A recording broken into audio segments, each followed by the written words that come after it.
everyone, and welcome to another episode of Turn Left. I am your host, Indiana's own Dana Black, coming to you live. Yes, all the way live from Black Pearl Studios, where we talk about Indiana politics from the left side of things.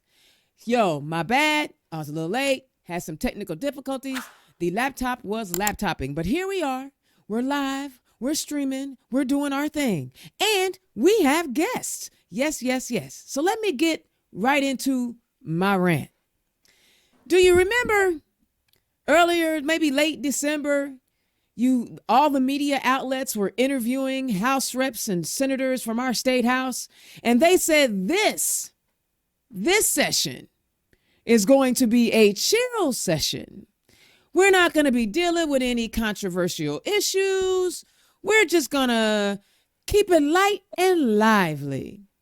You know what they did though, right? They lied. They lied through their little lying teeth. They lied. Because if they wanted to be chill and not have any issues, they would not have introduced HB 1291. Yes, I'm going in on HB 1291. Let me read to you this. WNDU reports an Indiana bill slated to be considered in the 2024 legislative session seeks to require identification documents to reflect a person's assigned sex at birth. House Bill 1291, authored by Representative Chris Judy of Allen County, come on, Allen County, replaces the term gender with the phrase biological sex for statutes in which the term is used to describe the condition of being physically male or female. This includes documentation such as driver's licenses or state identification cards. It would also apply in the case of sex discrimination benefits and services.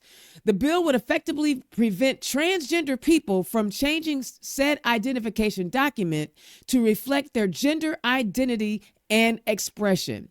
Now, somebody went to a science book and learned some things, because intersex people are mentioned in the bill but are referred to as having a medically verifiable genetic disorder or of sex development.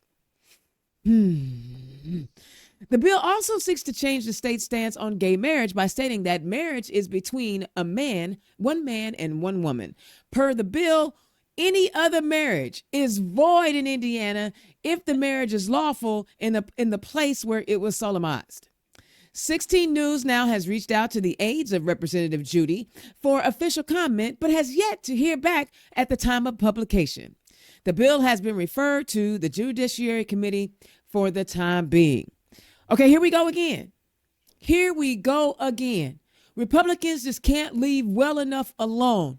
They're literally trying to legislate the erasure of transgender people. So if you've gone through gender reassignment surgery and you are taking hormones as an adult, you can no longer be in Indiana. They want to say you ain't who you say you are, because they know you better than you do. They know you better than you. So you can't be who you say you are. Now, here's the bad thing about it. Say you are a transgender woman who finds themselves in some legal troubles and you find yourself incarcerated. They are going to put you in an all-male prison. That don't even make sense. Because they are no longer men. They are women. They have identified as women and have had gender reassignment surgery to make their body match with who they are in their brain. But then in the slyest and slickest of moves to say that marriage is only between one man and one woman. Well, Obergefell, we already took care of that at the Supreme Court. But just like we try to tell y'all wasn't listening because y'all was all in your feelings. It was all about the Supreme Court in 2016. Now your right to choose what happens to your body when it comes to reproductive health is gone. We knew that they would be coming for Obergefell next. And here is Indiana putting in place a trigger law. So when they toss it down, Indiana can say, excuse me, all gay marriages, they don't work no more. You're not married anymore. Null and void. I mean, this is the exact opposite of a super chill legislative session. The exact opposite of that. And the fact that these people can't seem to get out of our pants, they some nasty people. They can't get out of our pants. They can't get out of what we doing in our bedroom. They all in our business. The don't tread on me people are all in our business. Now, one thing I did not see in that legislation, I did not see where it said, if your ID does not line up with what your original birth certificate said, you are no longer allowed to contribute to the systems that care for people in the form of taxes. See, they want your money. They're going to come get your money. You get to pay to be a Hoosier, but you don't get any of the benefits of being a Hoosier. I don't know why everybody ain't upset like I'm upset. Why do I have to keep paying into a system that says I'm a second-class citizen? So I hope one of my representatives, call your legislators, call your House rep today and tell them nah on 1291. Tell them nah. We don't want no parts of that. And tell them if it calls to a force, somebody needs to be writing an amendment that says that these folks are now exempt from paying taxes into the state of Indiana. Because if we can't receive the benefits, then why should we pay the price? That's like buying a car and never getting to be able to drive it. That don't even make sense. It angers me. It pisses me off.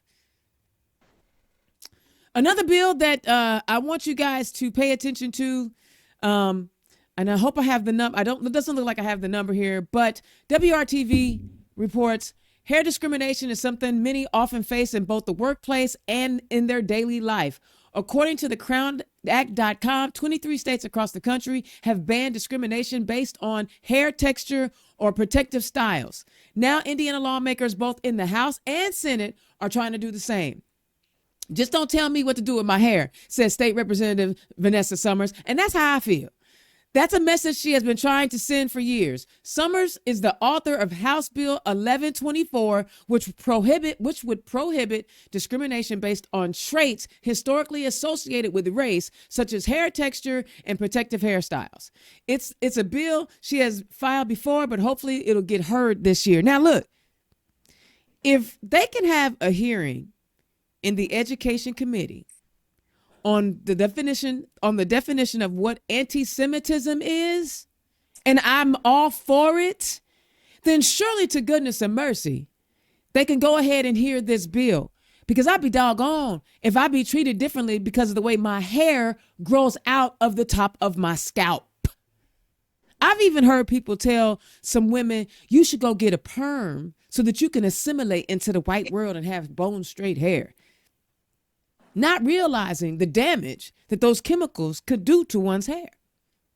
Just because some people do it don't mean all people got to do it. So hopefully HB 1124 gets called into a committee and gets heard this year, because dang, I can't even just be me with the way my hair grows out of my head. Jiminy freaking Christmas. That don't even make sense, and y'all know it don't make sense. So thank you, Representative Summers, for pulling that bill up, or authoring that bill, and hopefully it'll get called. I wanted to also hit on this other bill, because this bill is a clear indication that Republicans have no desire for you to show up at the polling place, regardless of your economic status. Senate Bill 187. And I want to thank my boy Brandon Evans for bringing this one to my attention. Senate Bill 187 prohibits a free or reduced fare on Election Day. This bill is authored by Senator Gary Byrne, and I know he is, a homeboy of Freeman down there on the south side of Indiana. The basic digest of this bill is prohibits certain free and reduced public transportation fares on Election Day. I don't know how cruel you can be, that you wouldn't want someone to get assistance getting to the polls to cast their vote. You're making it, Representative Wesco, with his little sneezy ass, is doing everything he can to make it difficult to get absentee ballots. Now this clown is saying, well, you can't have an absentee ballot, but we're not going to help you get to the polls either. I'm wondering what's wrong with Republicans. Do they just not want people to vote? Do they have a hard time with people voting? Or maybe they just know that people eventually vote against their really bad policies. I don't know, like SB, what was it? 1291. And finally, in an effort to get Indiana off this island, in an effort to get Indiana off this island, everybody around us is passing marijuana legislation to legalize marijuana, but Indiana wants to be behind the times. The Indy Star reports Indiana lawmakers from both parties again filed bills this year that aimed at legalizing or decriminalizing marijuana. But Republican leaders say there is no hope for progress on legislation in 2024. But they want to erase trans people. Okay. Are we going to legalize cannabis this session? That's not going to be the case. Senate Pro Tem Roderick Bray of Martinsville told reporters on Tuesday. Marijuana over the last several years has become an annual topic during the legislative session. Lawmakers file bills every session that later die without seeing much debate. So let me go down through the bills that have been introduced. This is a problem I'm having. You have people all over the state that are telling their legislators, this is what we want. This is a representative government. And these people are supposed to represent us. And if we're telling them this is what we want to decriminalize it. I mean, I have a hard time that there are too many disproportionately Black and brown people sitting in jail right now, where there are millionaires in California and in Illinois and Ohio making money off of what we got Black and brown people sitting in jail for. These are the bills. Senator Rodney Pohl introduced SB 99, would legalize use of cannabis by people 21 and older or those with a medical condition. It also sets forth additional taxes and regulations and oversees agency for cannabis in Indiana. Senate Bill 107 also outlines an extensive plan for regulating cannabis in Indiana with a focus on its lawful production and sale. This is authored by Senator David Niezgodsky of South Bend. Senate Bills 126 would establish a medical marijuana program in Indiana. It would permit patients with a physician's recommendation and their caregiver to possess a certain quantity of marijuana. Authored by Senator Greg Taylor, because obviously opioids are working out just fine. No, they're not. The Indiana House also has a bill on the docket this year about medical marijuana. It would require the state health department to enforce the program and include additional regulations for permit holders and regarding proper labeling and child resistant packaging. That was by Representative Jim Lucas of Seymour. Also in the House, the bill would decriminalize the possession of 2 ounces or less of marijuana, and this was authored by Representative Heath Van Natter. Apparently, our prosecutor in Marion County, Prosecutor Ryan Mears, had a good idea, didn't he? Because he said he wasn't prosecuting anybody with less than an ounce. He wasn't messing with them. Well, here, this Republican out of Frankfurt is saying, you know what? We could do 2 ounces. 2 ounces decriminalized. And then finally, House Bill 1282 sets up guidelines for production and sales of marijuana in Indiana, including establishing a cannabis excise tax. And that's with Representative Blake Johnson. So guys, look, these are some of the bills. There's too many of them, obviously, for me to read. But if any of these things touched on you, call your senators and call your representatives. This is the time. This is a short session. Now, look, here's the other thing. We know that they ignore us pretty regularly. They're going to do what they want to do because we really don't matter. Even though this is a representative government, we really don't freaking matter. But that being said, don't give up hope. Because this is an election cycle. We have the opportunity to change who represents us in that state house. So you got to get out here, donate to these candidates, donate to Stonewall. Indiana Stonewall Democrats, go to their page, donate so that we give money away. We just give money away to our endorsed candidates. That's what we do. We raise it and give it away. We start out with very little at the beginning of the year, and then we start all over again because we want to help our candidates. So if you're angry, like I'm angry, get involved. Time, talent, or treasure. That's what I'm requiring of everyone in 2024. We want to hold on to our democracy at all levels. All right. All right. Let me give a shout out to my sponsors, Bohm's Unique Boutique. Today's show is brought to you by Bohm's Unique Boutique. Click on the QR code. And for all Turn Left listeners, you can get a 10% discount on your order by using the code Democrat. Be sure to visit www.bohmsuniqueboutique.com.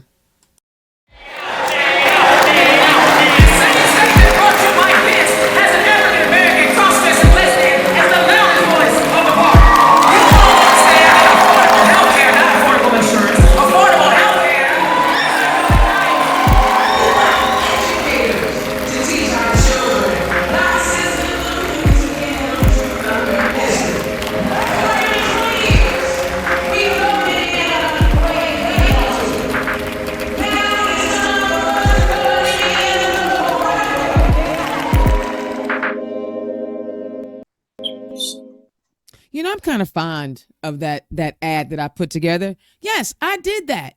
At Black Pearl Studios, I can help you too with your messaging. Listen, if you are a campaign and you don't have a $20,000 budget and you need somebody to put together a decent ad for you, scan the QR code, reach out to me, and Black Pearl IT Solutions, Black Pearl Studios, I can help you create your messaging. I did that. It's very clean, very simple, but I can do that for you. So reach out to me. All right, let me get to my guest. So, you know, I tried to have two guests. I don't know where my other one went to. Sorry. But I'm actually really excited that I get to spend an entire hour with my guest. I've had a chance to see him all over the state this past 8 months or so, doing his thing, getting ready to take on the presumptive nominee and Trump bootlicker, Jim Banks, in the fall. Y'all give it up to someone I'm getting to know better and better every day, Marc Carmichael, who is running for the United States Senate. Marc, welcome to the show. Thanks, Dana. It's great to be here. And I love hearing you talk because you tell the truth. And we need more of that.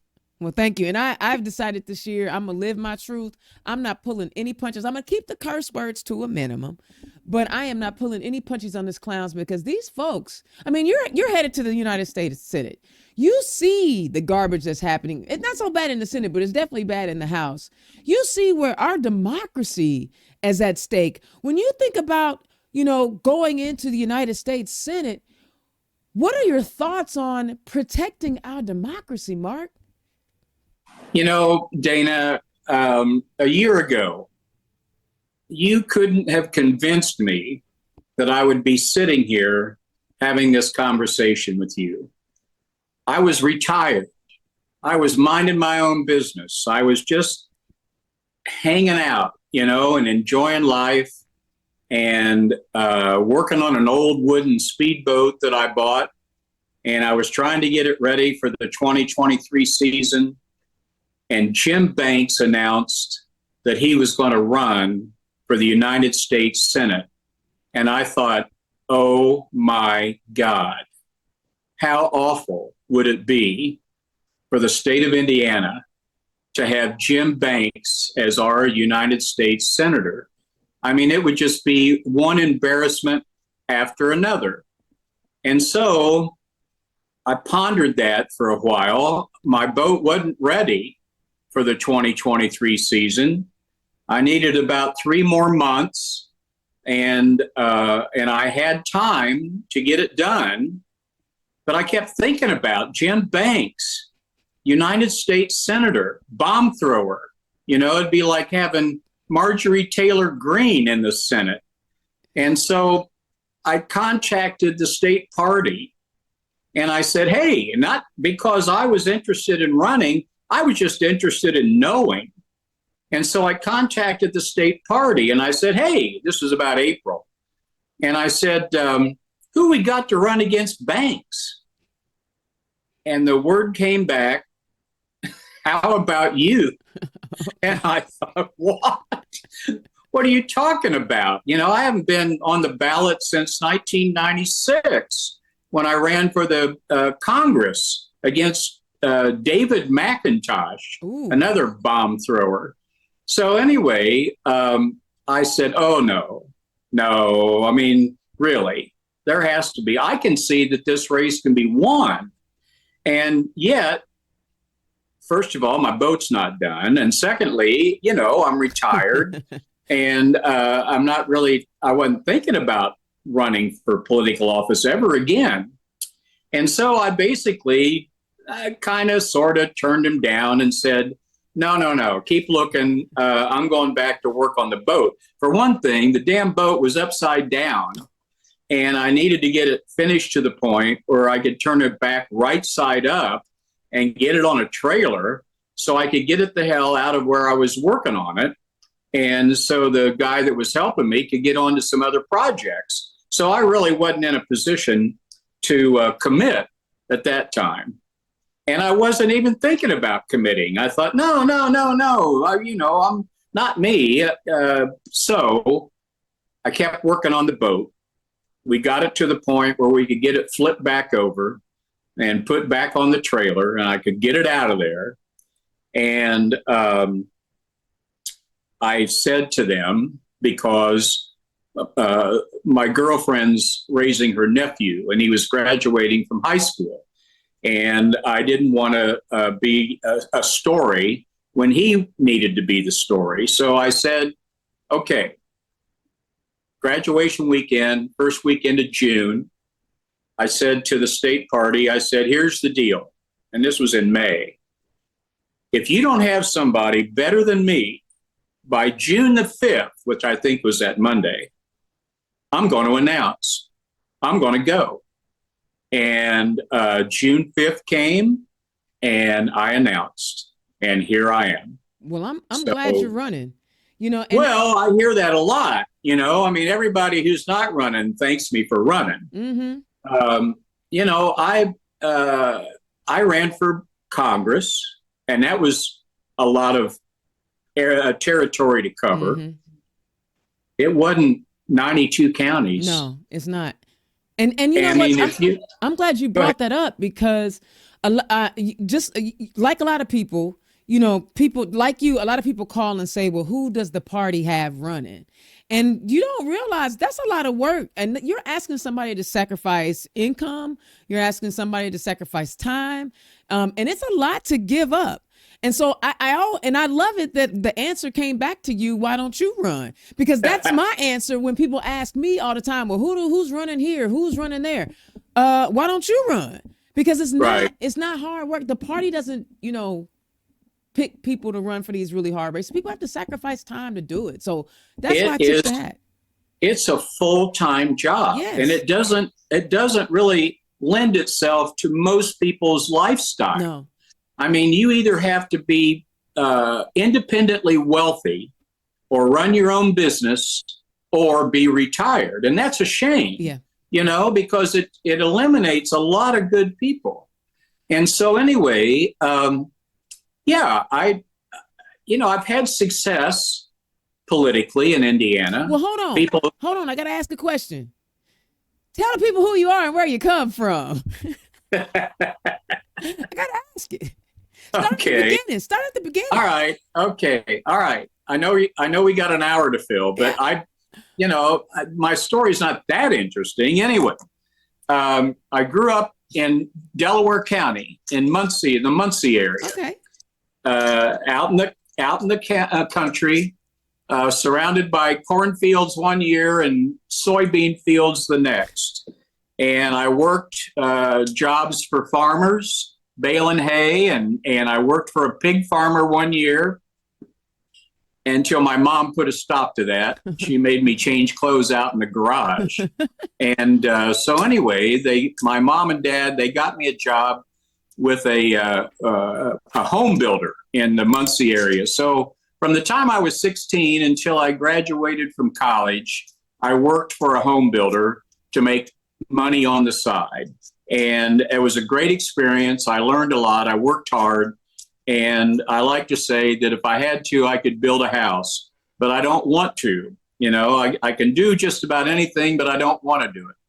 So anyway, I went to college. I got a scholarship, a local scholarship that allowed me to go to Notre Dame and for free. Oh. Which was an amazing thing. I had looked at Wabash and Rose Poly, maybe to play small college football, but I got this chance to go to Notre Dame on a local Delaware County scholarship. That's dope. And so I jumped at it. And I went to Notre Dame, graduated, and went to work for Notre Dame. Oh. And worked for them for 4 years. And then I went to work for a beer distributor in South Bend, the Budweiser beer distributor, as their operations manager. And I learned a lot about the beer business, which came in handy later when I was a legislator carrying some controversial beer legislation known as beer baron, which was a misnomer. But once the opponents had the label, then we had a hard time shaking it. But that's a different story. Anyway,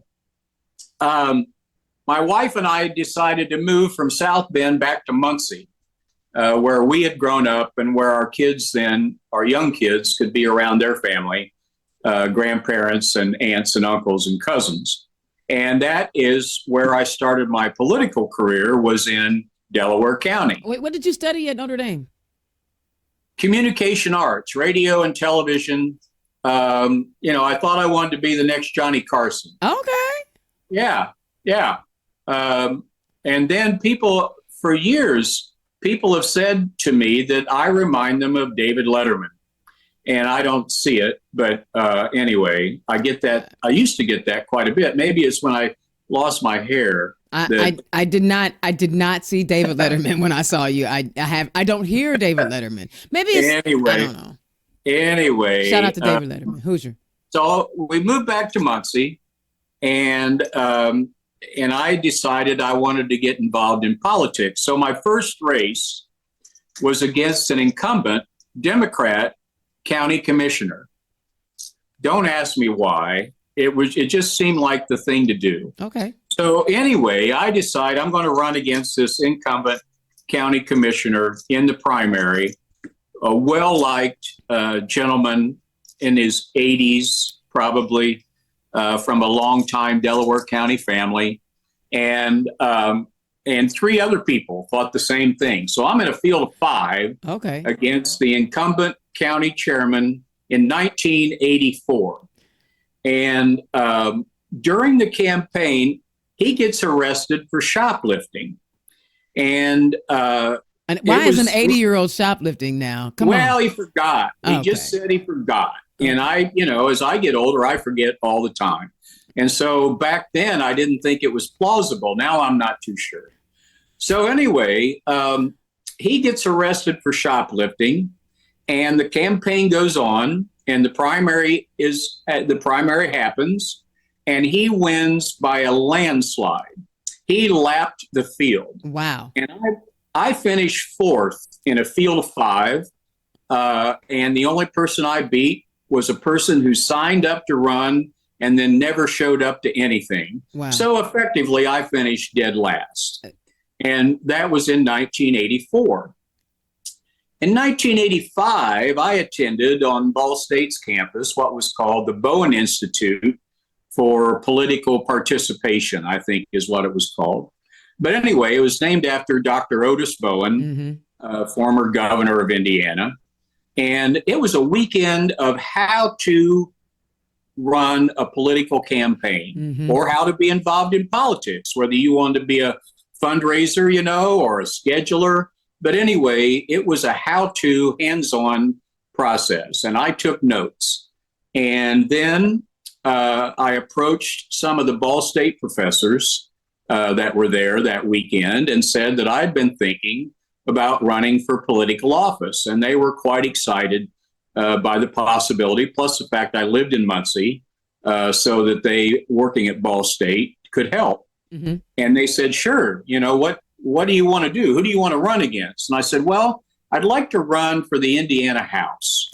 I think I'd like to be a state legislator because my family's involved in public education. My wife's a teacher. I really think I'd like to go in and support teachers and public education in Indiana, because I don't think, it's really being supported the way it should be. Still not. Still not. Nothing ever changes in Indiana. So anyway, they said, well, that's great. Who would you be running against? And I said, well, my opponent would be the Republican Speaker of the Indiana House, a guy by the name of J. Roberts Daley. Time out. I got to stop you. Bro, I do believe I am your, what do they call it? Doppelganger? What is it? Doppelganger? Yeah, what? Yeah. Because mind you, we kind of look slightly different, but we took similar paths. Yes. I ran against the Speaker of the House in 16. Yes. Uh-oh. Yes, you had dreadlocks. Yeah, you remember. I do remember. Wow. Okay. Go ahead. Keep on with the story. I'm like, now we I remember because I talked to you then, and I talked to you about running against a speaker. And we were at a Democrat fundraiser, a golf outing or something. And yeah, you were in dreadlocks. Yeah, but I wasn't golfing. No, you weren't golfing, but I remember talking to you about what it's like to run against a speaker. Anyway, okay, so they're thrilled at this opportunity. These are political professors, they don't get a chance to really get their feet wet in real political campaigns. It's all theory and, book learning. So anyway, we started then plotting that fall, which was the fall of '85. We started plotting our little program on how to run against J. Roberts Daley. And I approached two Delaware County legislators, Hurley Goodall and Allie Craycraft. Okay. And said to Hurley and Allie, I want to run against Bob Daley. And they said, come on down to the State House and we'll introduce you around. So that winter, when the legislature met, a short session in '86, I did go to the State House a couple of times and met legislators and lobbyists and anyone hanging out in the hallway, how people hang out in the hallway. Mm-hmm. So the word got out that I was planning to take on J. Roberts Daley. Well, then the session's over, and now you kind of go back to there's not much going on. And I had some brochures made, and I started walking door to door. And I waited till July, our county fair. I spent the week at the county fair, and then I started walking door to door in July in Delaware County. He had crafted a tidy little district for himself, about a 60% Republican district, but it only had 29 precincts in it. It was one half of one county in Delaware County, and it was really the area around Ball State University and some of the areas that I lived in and my family was teaching school in. Mm-hmm. And so my family and I matched up great in this district. So anyway, I start walking door to door after the county fair last week of July. And you can imagine how hot it was. Mm-hmm. But I would try and spend like 2 nights in every precinct and then move on. And so I started in the Democrat precincts because nobody knew who I was, but they knew who Bob Daley was. Mm-hmm. So when I would stop on their doorstep and say, hi, I'm Marc Carmichael. I'm running for the Indiana State Legislature against J. Roberts Daley. Their eyes would light up. I mean, they would say, oh, yeah, he needs to go. And so that was in Democrat precincts. So I go to independent precincts and I'm getting the same reception. Oh, Bob Daley, he needs to go. And it kept going right into the Republican precincts. Yeah. But by then, I had the Indiana State Teachers Association helping me. Okay, ISTA. Oh, yeah. Back then, they were a force. I mean, they were a force. And they had come to me in September at one of the Democrat fundraisers down in Marion County and said, we think that we want to go after Bob Daley. We want to make you our target race in the House this year. Love it. And I said, well, thank you very much. And I went home, and my wife said, well, what did ISTA have to say? I said, they want to make me the target race. And she said, well, what does that mean? And I said, I have no idea. That means they're going to put some energy and some time and some focus. I have no idea. But it turned out to be money, enough to compete. We got outspent, but still enough to compete. Volunteers, people willing to help because Bob Daley had been so bad for public education, and they were really fired up to get rid of him. And then they later told me that this legislative district, had the highest percentage of ISTA members that lived anywhere in Indiana. Wow. So because of Ball State University, they liked to stay near Ball State, I guess, but no matter where they taught in East Central Indiana, they had a tendency to live near that area, near Ball State. So anyway, by September now, I'm starting to pick up a little momentum and volunteers and yard signs, and handouts.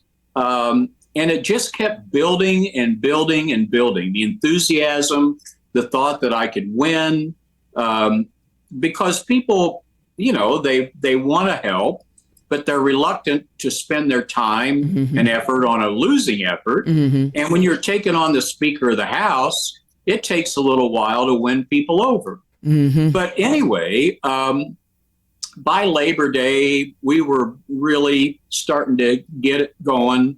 And then October was crazy. I mean, it was just with people wanting to help and people wanting to throw fundraisers and people wanting to walk and hand out stuff door to door. And so on election night, we beat him by 18 points. We beat him 59 to 41. Wow. And he won 4 precincts. Wow. Total. Wow. I'm still upset about those 4 precincts. I think if we had spent more time in those 4 precincts, we could. No, I'm kidding. But you just highlighted, that was you said that was in 85, right? 85? 86. That was years ago. And that method of winning an election is still prevalent today. It's tried and true. You got to go talk to the people. You got to get out and talk to the people. You can do it in a House race. It's really hard in a state House race. The districts are small enough. A Senate race is much tougher to walk door to door. Oh, no, not for a statewide race. Absolutely not. Well, an Indiana House race can be walked. But anyway, I walked and walked and walked because I didn't have any money and I had the time. And it was a smallish, compact district because he drew it to make it easy for himself, So anyway, I was the perfect storm. I was the guy who could take him out, and I took him out. And it was a big deal. Evan Bayh was on the ballot that year for Secretary of State. He was running against Rob Bowen, Otis Bowen's son. So you had Otis Bowen's son versus Birch Bayh's son for Secretary of State. They were getting all the attention. I'm just churning underground in Delaware County out of everybody's sight until election night. And then it exploded. And all of a sudden, I've got TV cameras in my front yard, and I got people calling me wanting to know if they can come do an interview.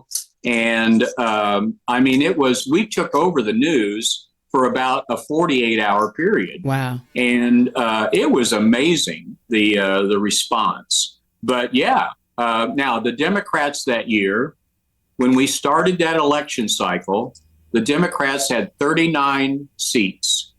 And when that dust settled, we had 48. Wow. And, no kidding. And I'm not the only amazing story. I mean, we had people like Tracy Boatwright, who just passed away this week, and Pete Beck.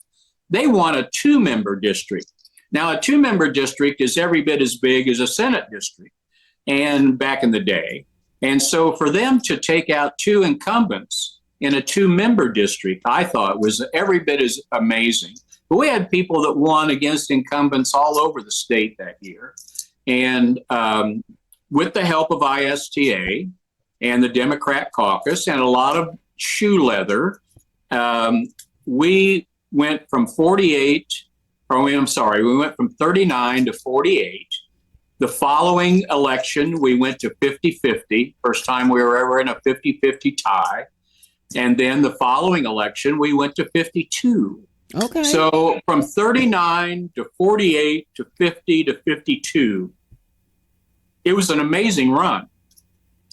And the best part about it is that when we won the election in 2000, which meant we got to draw the maps in 2001. And I can't imagine how many decades it had been since the Democrats drew the maps in Indiana. So we drew them in 2001, and then the Democrats, I stepped down at the end of the 2001 session because we did a full session and 2 special sessions trying to get a budget, and I needed to get out of there. It was taking too much of my time. But anyway, we drew the map. Hold on a second. What was your time like in there? You said it was time for you to go. What was your experience like being a legislator? It's a full-time, part-time job. And if you have a job, which I did, and a family, which I did, it's pretty hard to handle 2 jobs on top of all that. So, the full session and 2 special sessions, we didn't get out of there till June. Now, we weren't in session full time. We did the session and we adjourned, and then we came back for a short session and didn't get any agreement on the budget. We adjourned again, and then we came back and finally hammered out a budget.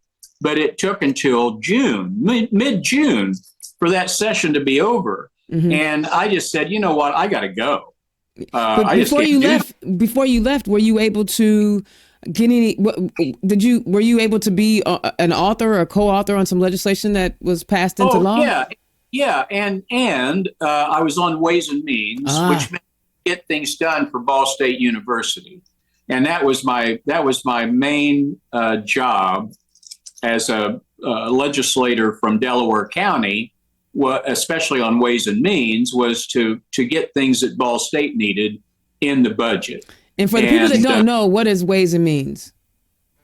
Well, Ways and Means is the committee that begins the budget process, and you have to do a lot of hearings because you have to hear the budget proposals of all the state commissions and all the state offices and the universities, the state police. I mean, everybody that has a line item in the budget of any size at all will come to the Ways and Means Committee and testify about their line item and why it's as big as it is or why it needs to be bigger. And so you're in hearings for many, many hours. So would you say that Ways and Means is like one of the more powerful committees? Yes, it's important. I mean, it's where the money goes. It's where the money flows. And, but you have to be able and willing to sit in on countless hours of legislative meetings that other legislators on other committees don't have to spend that much time. So it's a very time-consuming committee, but it's enjoyable if you want to be in the middle of everything. And so I was on Ways and Means for 3 years. And did a lot for Ball State and was proud of all of it. But it was time for me to get out of there. And so I stepped down midterm after we drew the new maps. And I thought, okay, we just made this district 50-50 instead of 60-40. Right. And so we might be able to hang on to it.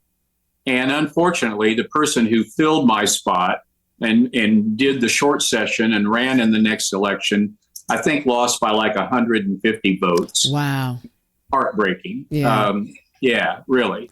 All But right, so that I mean, I can listen to stories about you in the state house because I'm trying to remember like, oh yeah, he's running for United States Senate, so we probably, I mean, that's that I love that you were able to share with us your experience in being in legislative session. You've been in the minority, you've been in the 50-50, and you've been in the majority, so you right. have that experience. Let's talk about why you're running for the United States Senate. I know you said that you reached out to find out who was running, and they said, "How about you?" But when you were contemplating it, yeah, Jim Banks is horrible. He's a horrible, horrible, horrible, horrible legislator. Horrible. If I emphasize that enough? Okay, Yeah. he's a horrible Well, legislator. maybe not enough, but a lot. Okay, and I get that, but there's got to be some other reasons that and things that you want to accomplish when you are elected to the United States Senate. Why don't you share with us what you want to do when you are elected and sent to DC? Well, let me first start with what made up my mind. Okay. 4 granddaughters. Mm. Mm. I got 4 granddaughters, and their human rights are being taken away from them by people like Jim Banks. Mm. And I finally decided that if the state party needed me, my granddaughters needed me. I couldn't stay on the sidelines. Is it? And the boat could wait. Mm. And so I made the decision to go for it, mainly because Democrats in Indiana need the best person we can get to run this race. And I think I'm it. I think the same things line up in this race that lined up against the speaker, because you've got someone that people don't want. Even Republicans that I know don't want Jim Banks, and so it's an open seat, and it's winnable, and it's against someone that I have absolutely no respect for. Oof. It's against someone that I can't imagine that he would be my United States Senator. And I've got 4 granddaughters who are counting on me to take him out and to try and restore some dignity to women in this country so that they are not second-class citizens. I love it. And I also, as we talked about, served in the Indiana legislature when it was nearly 50-50 all the time. It was 48-52, and then it was 50-50, then it was 52-48. And you had to get along with people on both sides of the aisle to get things done. You had to listen to their side of the story. They had to listen to your side of the story. They co-sponsored your legislation. You co-sponsored their legislation. We got things done. The only thing we really ever argued about was the budget and how to spend the money, because it was a finite amount and everybody had their priorities. And so we would argue about how to spend the money. But on issues that mattered to Indiana, on issues that mattered to rank and file Hoosiers, job creation and infrastructure, and, just think about all the things that this Congress doesn't get to because the bomb throwers in the House, like Jim Banks, don't want solutions. They love the chaos. Mm-hmm. They like the fact that things are gaslit. The thing that there's a dumpster fire every day that they can use to kind of keep their base interested, because since they can't govern, since they can't point to anything that they accomplish, nothing. They have to keep things churned up. And you're right. And listen, guys, as we're talking to Marc Carmichael, who is candidate for the United States Senate, click on his donate link. He's going to need some money. This ain't no cheap race. So, in fact, what I'm going to encourage you all to do is become a recurring donor. You may not be able to give him $1,000 today. Yes, I'm asking for $1,000. Everyone who's listening to give him $1,000. You do not have to give $1,000 a day, but can you give $25 a month? And then that will add up because this is not a cheap race. This is not a school board race. This is not a city council race. This is a big dollar race. So if you want to have a say in who is represents us at the United States Senate, time, talent, or treasure, it's not going to happen with you at home praying to whatever deity that you pray to, going, please don't let Jim Banks get elected. We have to be engaged and involved to make this happen. So please donate to Marc Carmichael. Okay, Mark. Now the Senate isn't as bad, right? But That's right. We've got to try to hold on to the Senate. Joe Manchin deciding not to run doesn't help.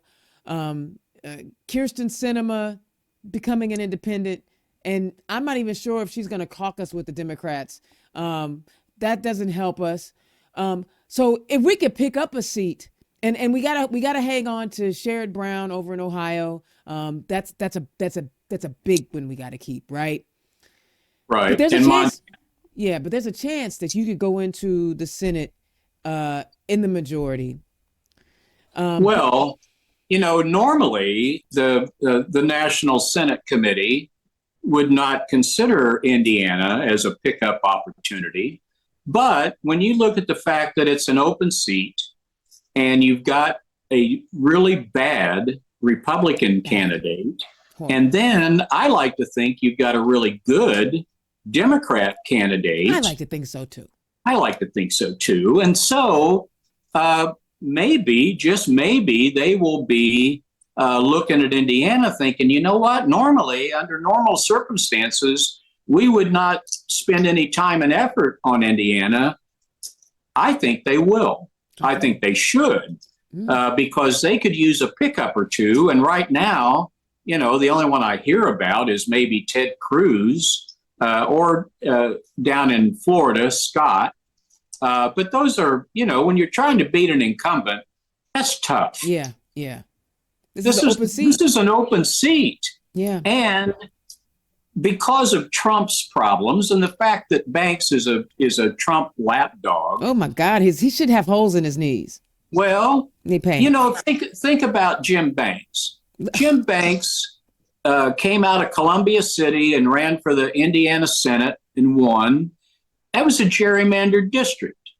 That was a Republican gerrymandered district for a Republican. So his approach was to appeal to the base, win the primary, and then you're home free. So a couple of terms in the Indiana Senate, he gets a shot at Congress in the 3rd Congressional District. Again, another gerrymandered Republican seat. Still the same one-trick pony message at the base. And you know how their base, how their primaries are. The most right-wing member of that race wins the primary. I call them right-wing nuts. Banks fits the bill. I call them right-wing nuts. Yeah. So anyway, you're talking about a guy who's never won a race that wasn't gerrymandered. And he thinks that's a winning formula this time. Yeah. He thinks he can ride that Trump pony to victory in Indiana because A, it's Trump, his old buddy, and B, it's Indiana. He's wrong. Yeah, because it's not a district. You can't gerrymander a statewide race. And we have shown that we can win in Indiana. We just got to show up. Right. So anyway, the polling that I see and I have access to nationally would indicate that Trump's numbers are dropping with independents and moderate Republicans to the point where his solid base number, his Trumper drive through a wall for Trump number, is now down around 35%. And even in places like Indiana, they make a lot of noise. They fly a lot of flags. They make a lot of bomb threats and a lot of personal threats. But the truth is, there aren't that many of them. Right. And if 35% is true, then that means 65% of the electorate is looking for someone like me who just wants to go do the freaking job. Yes. Just do the job. And stay out of people's lives. And that's right. Just keep to yourself don't showboat on Fox News, and don't do a bunch of bomb throwing so you can put out press releases every day. Just go quietly, do the job you're elected to do, and be someone that people can be proud of in Indiana, like Dick Lugar, like Lee Hamilton, like Pete Visclosky. I mean, we appreciate people who just want to quietly do what they were elected to do. Which is why I'll never get elected, because ain't nothing quiet about me. Well, you have to pick your spots. You know, I mean, to win an election, you have to be in the right place at the right time. You have to take advantage of that. You have to be good enough to take advantage of it.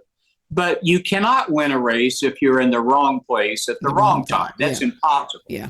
And so what I liked about this race when I looked at it, and when I called the state party, I said, we can win this race. Now, it was a we, the royal we, you know. I mean, I wasn't looking to run, but here I am. And I'm glad I'm doing it, because I'm older than I used to be.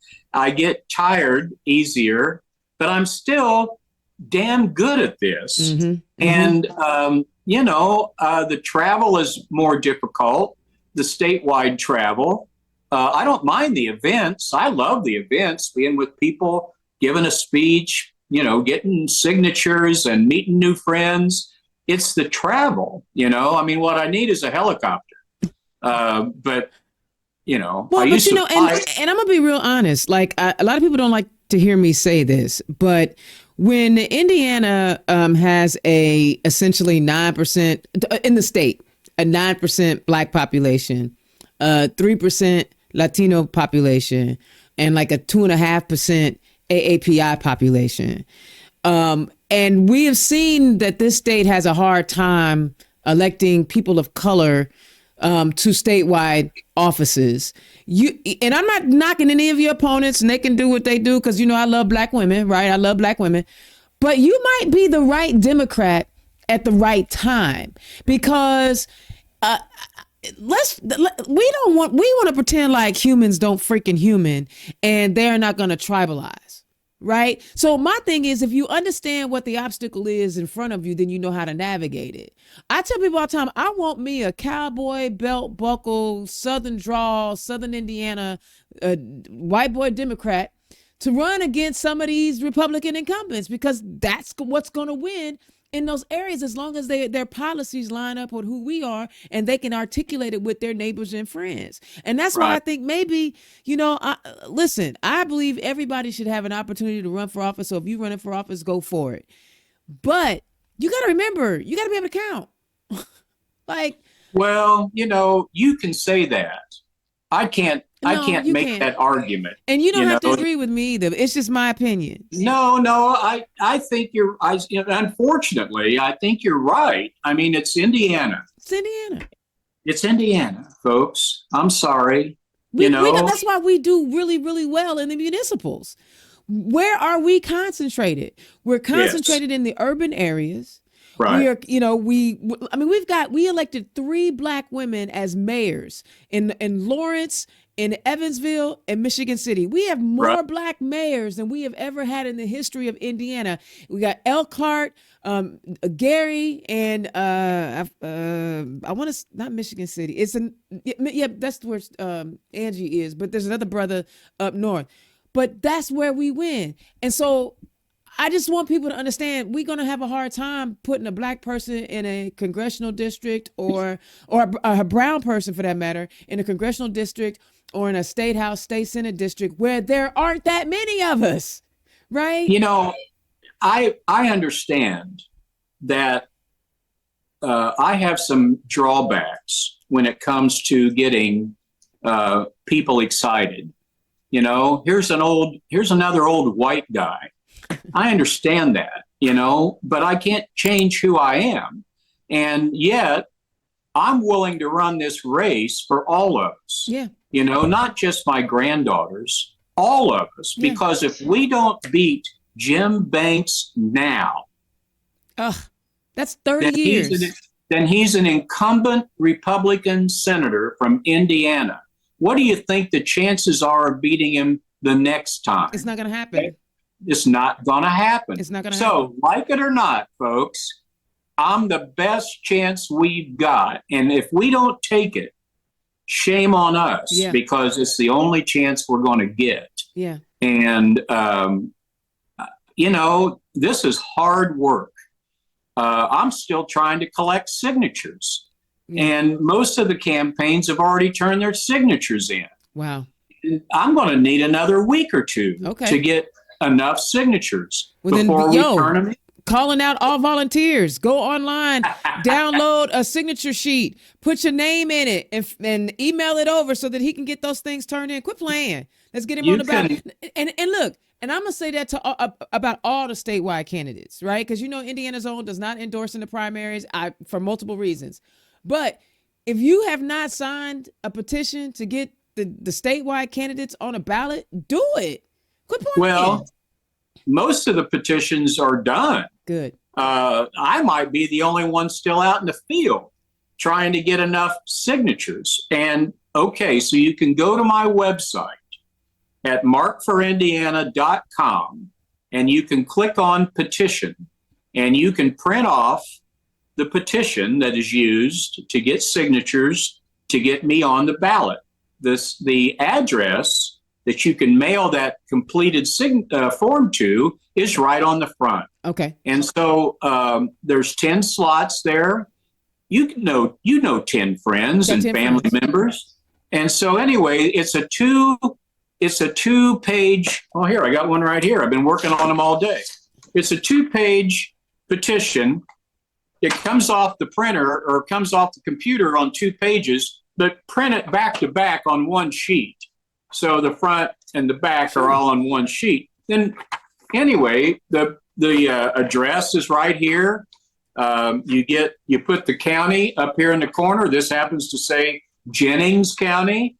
And so anyway, yeah. If you want to help without having to do too much, print off a sheet, a petition sheet off the website, copy it back to back, and knock yourself out, because we can use every signature we can get. Time, talent, and treasure.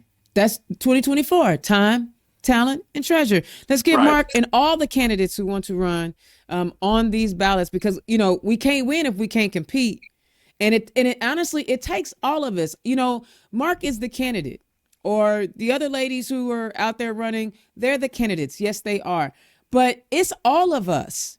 There's no way that one person by themselves can get themselves to the United States Senate. It takes a team. That's why I keep talking about Democrats, let's be in community.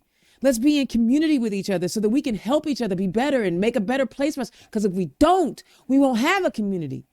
We will be living under the way they want us to be. So get with my man. Go to his website. I put the link on the Facebook page. I'll make sure that I include that when I do the remix and the editing to make sure that these things get out.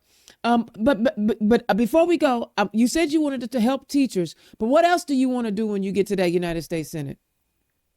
We need an immigration bill that's fair and enforceable. It needs to be fair, but it needs to be enforceable. And the problem is that really the Republicans, they complain about immigration, but they don't act in good faith. And they like it as a wedge issue, so they don't want to solve it, because then you take it off the table and they can't use it as a wedge. But I want to go and actually hammer out a fair immigration package, because we need immigrants. Our birth rate is dropping, and who can blame young people for not wanting to bring a child into this world? Right. So anyway, we actually need more people, and we need people with talent and people who are willing to work. So to rail against immigrants is just mean-spirited and narrow-minded. Especially when it's a nation of immigrants. No kidding. The Carmichaels are Scottish. And so, I'm an immigrant. I know black is European, but that ain't where I came from. So anyway. Look, I ain't even supposed to be over here. This is where the boats dropped us off at. Right. I don't really have an agenda, except I do think, I want to work on restoring Roe v. Wade as a minimum. I mean, that was a compromise in the beginning. But at least, we have to have Roe v. Wade back in force. We have to attack climate change fast. I mean, every year we set a new heat record. And so Banks is a climate denier. He's also an election denier. He's one of those who didn't vote to certify the election.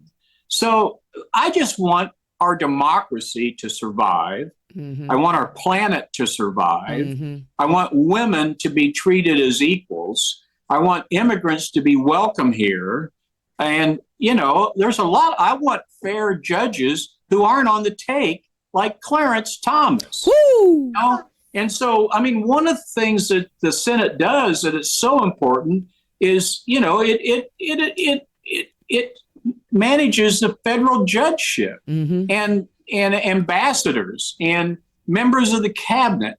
And so I don't want Jim Banks in there trying to throw a monkey wrench into all this when Joe Biden is just trying to do a decent job. I mean, I'm running because of my granddaughters and because of people like Jim Banks.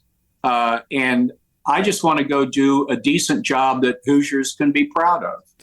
Woo! Well, you said a mouthful right there. I felt every ounce of that. Guys, click on his Act Blue donate link, donate to his campaign. Click on his website so that you can get the petitions. Help him out. Look, it takes all of us. It takes a village, baby. It's got to be all of us. It's not one person. I've seen his team out all over the state. Wherever I've been, I've seen the Carmichael team out there collecting signatures. So it's not like this is a lazy campaign. Because Indiana's own goes everywhere.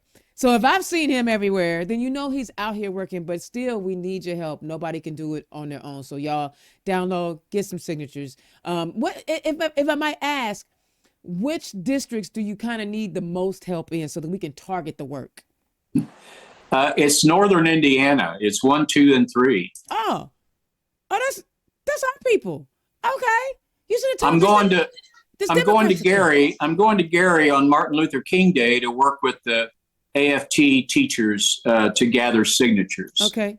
So, but yeah, I mean, it's basically Lake County and Porter County, and then St. Joe County, South Bend, and Allen County, Fort Wayne. It's easy to do. It's just that I started in July, and in that 5-month period, I made it to 75 different events in 30 different counties. The problem is that I didn't spend enough time in Northern Indiana. Got it. And I would have, had there been things to go to. But by the time we started, a lot of the fairs and festivals were over. Yep. And we just had to go where we could. Now, my calendar was full. I mean, I didn't have any free evenings. And everywhere we went, as you well know, because you were there, we collected signatures. Yeah, so it's not like we didn't try. It's just that we got a late start and we didn't spend enough time in Northern Indiana. Well, can I just say how much I appreciate your transparency and honesty?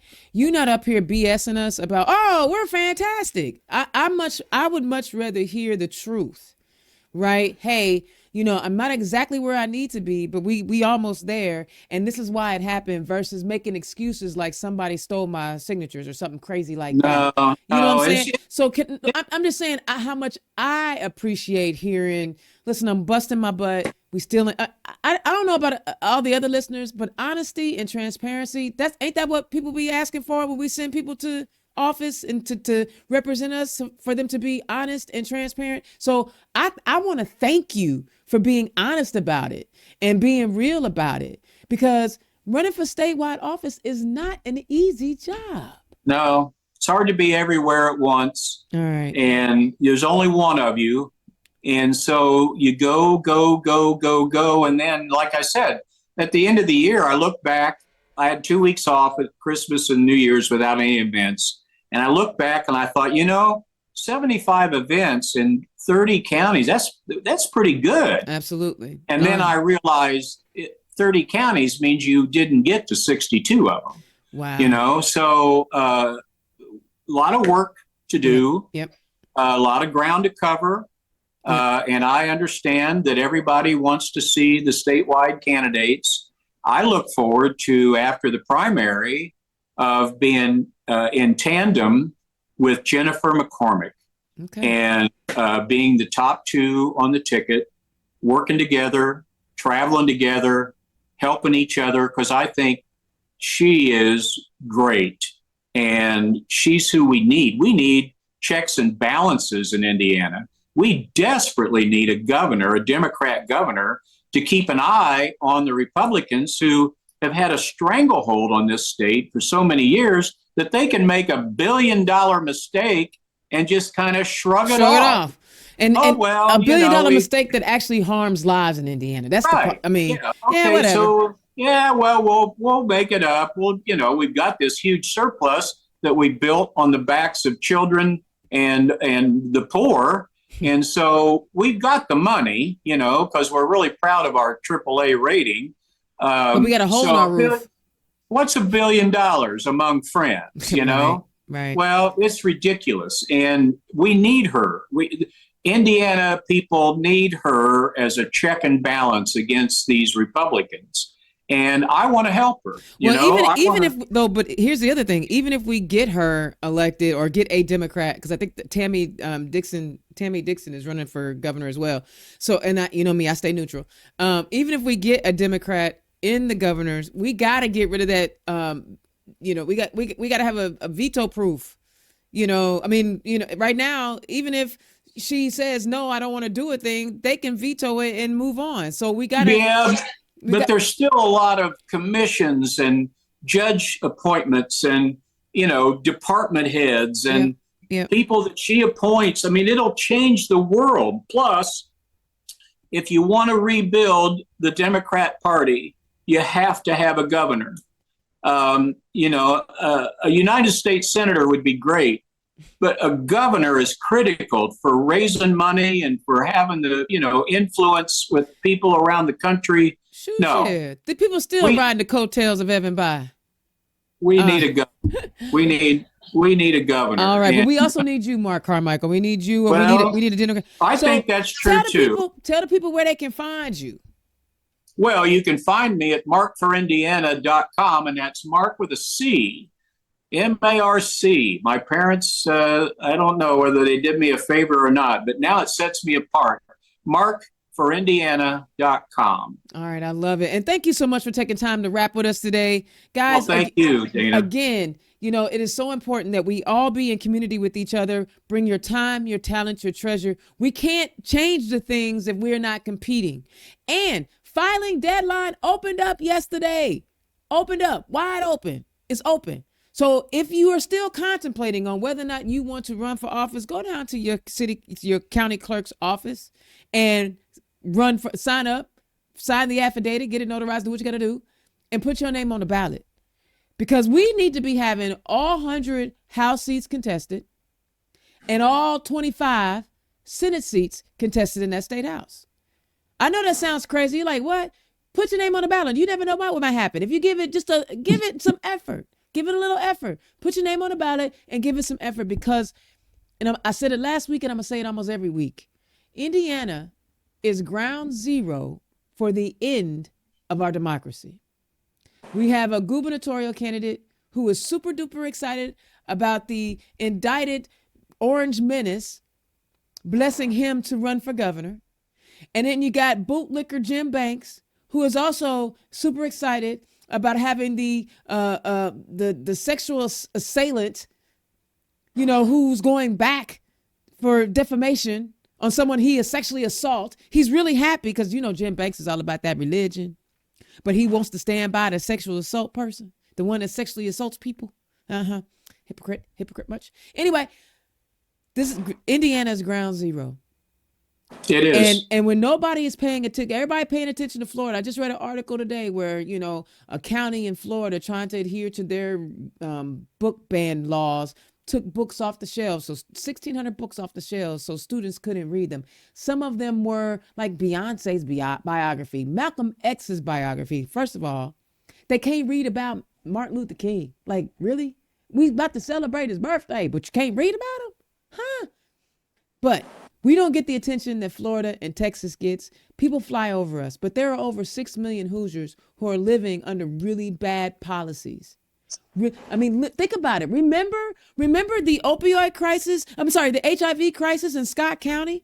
You know why that happened? Because the Democrats were like, hey, listen, we would love for these people not to do drugs, but can we just give them clean needles? If we give them clean needles, it'll be safer. We want them to stop taking drugs, yes, but let's give them clean. You know what happened? The Republican governor, Mike Pence, said, no, we're not finna do that. And we had an HIV outbreak in the 2000s in Scott County. So what I'm saying to you is people are living under bad policies. We don't have to take this, but if we want it to change, we have to get up and do something about it. You can't look at Mark and say, well, Mark, you do it. You can't look at Dana and say, Dana, you do it. No, we all have to be in community, bringing our time, talent, and treasure to the movement. All right. Thank you guys, everybody, for tuning in to Turn Left. I love doing this show. Next week, I am off. I've got to go down to New Orleans with Act Blue, but I'll be back the following week. I have a couple more guests lined up, ready to go. Guys, 2024, this is where we make a change. This is where we make our last stand. This is our Alamo, because y'all love to talk about the Alamo. Y'all love it. I like Harper's Ferry myself, but whatever. This is where we make our stand. Okay? Y'all get involved, sign up, do what you gotta do, holla at me. I will holla at y'all in a couple weeks. Peace. Turn Left is the property of Black Pearl IT Solutions. Executive producer, Indiana's own Dana Black. Music by www.bensound.com.